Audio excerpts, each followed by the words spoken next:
Salut tout le monde, c'est Elise. Alors aujourd'hui me voilà pour vous présenter quelques livres que j'ai lus pendant ce mois d'août. Donc voilà, je crois que j'en ai 4 ou 5. Commençons.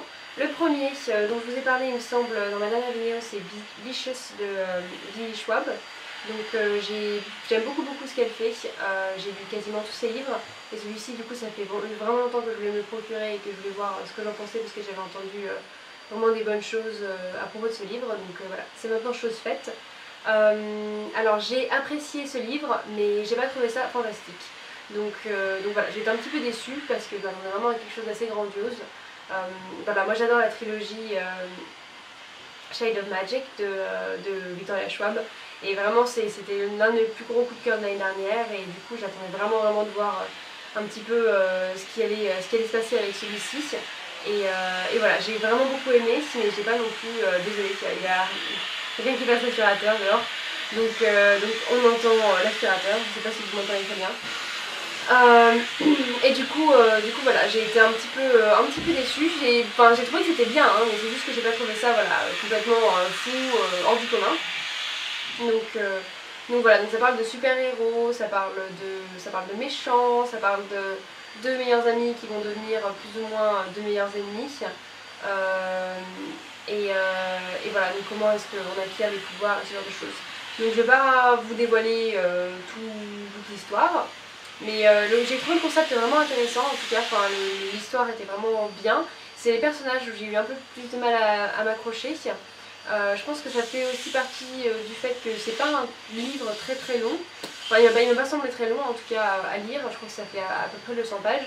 Et du coup je sais pas, j'ai pas vraiment eu l'occasion de m'attacher aux personnages comme j'ai pu m'attacher aux personnages dans ces autres romans. Donc voilà. Le deuxième livre que je voulais vous présenter, c'est Where the Line Leads de Jasmine Ward. Je crois que ça s'appelle Ligne de rupture en français. Voilà, donc il a été traduit en français celui-ci. Celui de Victoria Schwab aussi, je crois que c'est pareil, ça s'appelle pareil il me semble. Et donc bref, pour revenir à celui-ci, alors j'ai vraiment beaucoup aimé.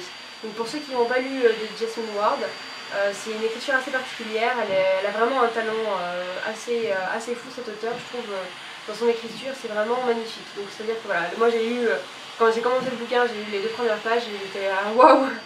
Ouais, c'est quand même sympa, ça te met vraiment dans l'ambiance, en fait c'est vraiment une atmosphère assez particulière. Dans tous ces livres, elle reprend plus ou moins la même atmosphère et ça parle du même endroit, pas des mêmes personnages, mais voilà, dans tous ces romans en tout cas, ça se passe aux États-Unis et c'est vraiment bien. Donc là on suit 2 frères jumeaux qui ont été élevés par leur grand-mère parce que voilà, ça aussi c'est un des thèmes récurrents chez Jasmine Ward. C'est toujours les parents qui n'arrivent pas forcément à s'occuper de leurs enfants et du coup la génération plus jeune qui a été éduquée par les grands-parents. Et donc du coup ces 2 jumeaux qui sont très proches, qui font plus ou moins un peu tout pareil et qui vont juste finir leurs années de lycée et essayer de chercher un petit boulot, puis voilà, il y en a un qui va décrocher un boulot et pas l'autre et les conséquences que ça va avoir sur leur vie, sur leurs relations entre eux, leurs relations au sein de la famille et tout ça. Et c'est vraiment très intéressant. Voilà, c'est pas un roman d'action, donc il se passe pas non plus des tonnes et des tonnes de choses. Jasmine Ward c'est jamais non plus un roman vraiment d'action, mais c'est vraiment voilà, ça s'intéresse vraiment aux relations entre les personnages, aux relations dans une famille et c'est vraiment bien fait. C'est juste une super écriture. Rien que pour l'écriture, je pense qu'il faudrait le lire. Donc voilà, troisième dont je vais vous parler, c'est un thriller crime story. Et du coup, voilà, j'essaie de lire un petit peu plus de ce genre-là cette année. Donc je me suis donné un petit peu comme défi cette année d'essayer d'en lire un petit peu plus parce que voilà, c'est toujours chouette et c'est pas forcément un genre vers lequel je me dirige très souvent maintenant. Et celui-ci, j'ai pas été déçue. Donc c'est I Let You Go de Claire McIntosh.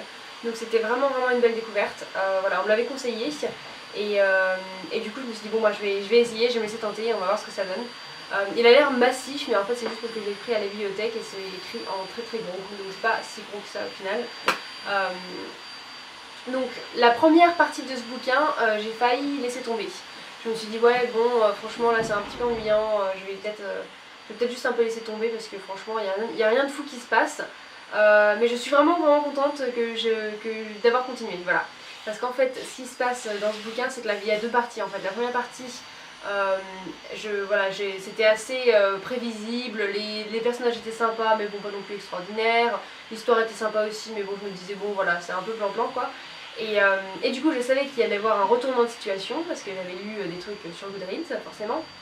Et bah, même en sachant qu'il y avait un retournement de situation, j'ai quand même été super surprise. Donc c'est-à-dire que la deuxième partie m'a quand même... Wouh voilà, j'étais là, ah d'accord, ok. Je pensais que c'était ça, mais enfin je pensais que le retournement de situation était quelque chose et c'était quelque chose de complètement différent au final.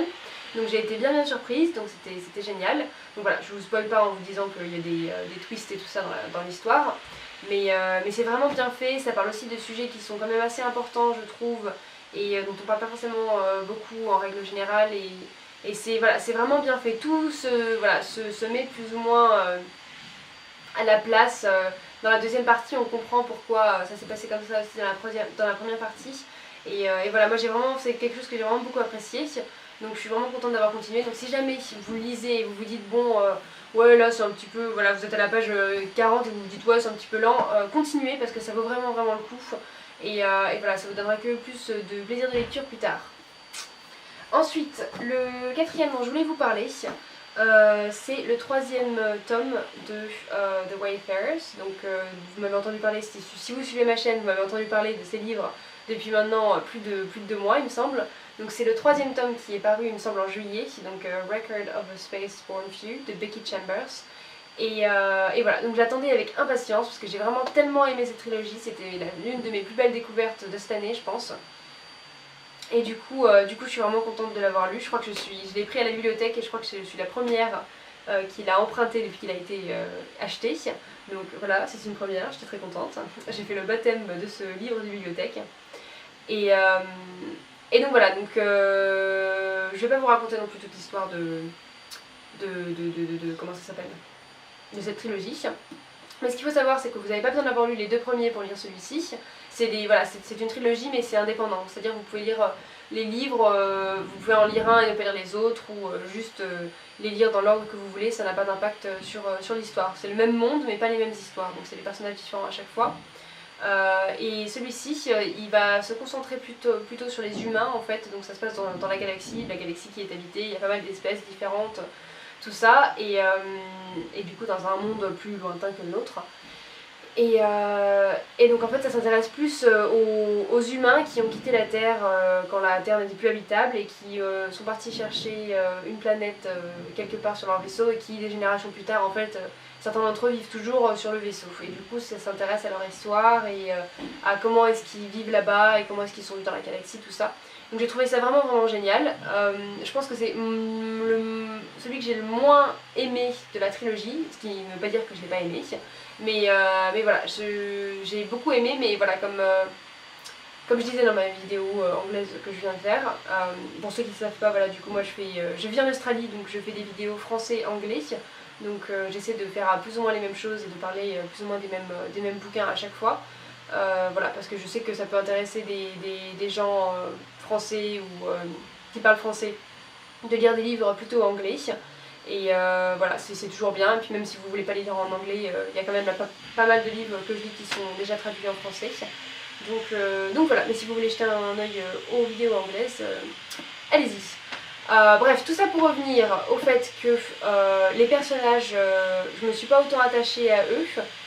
Je sais pas si ça vient du fait qu'il n'y avait pas autant d'aventures dans celui-ci, étant donné qu'on s'intéressait plus aux humains et du coup il y a eu moins de contact avec des autres espèces aliens et du coup je sais pas, enfin j'ai quand même beaucoup aimé.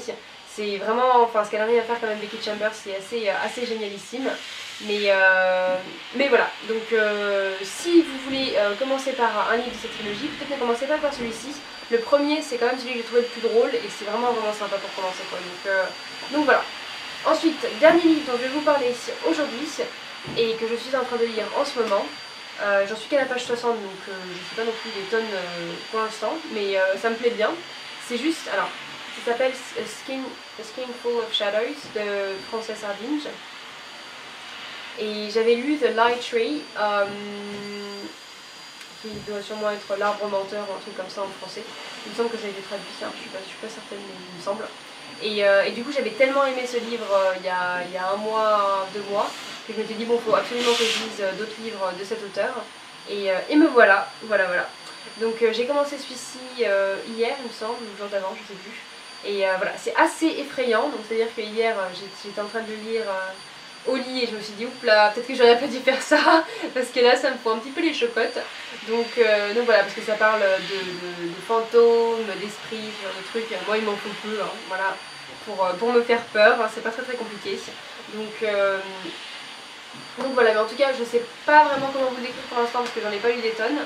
Mais ça parle de Makepeace, donc c'est une jeune fille, il me semble qu'elle a 12-13 ans. Et en fait, elle a plus ou moins une sorte de pouvoir où elle peut voir les fantômes, les esprits, ce genre de trucs.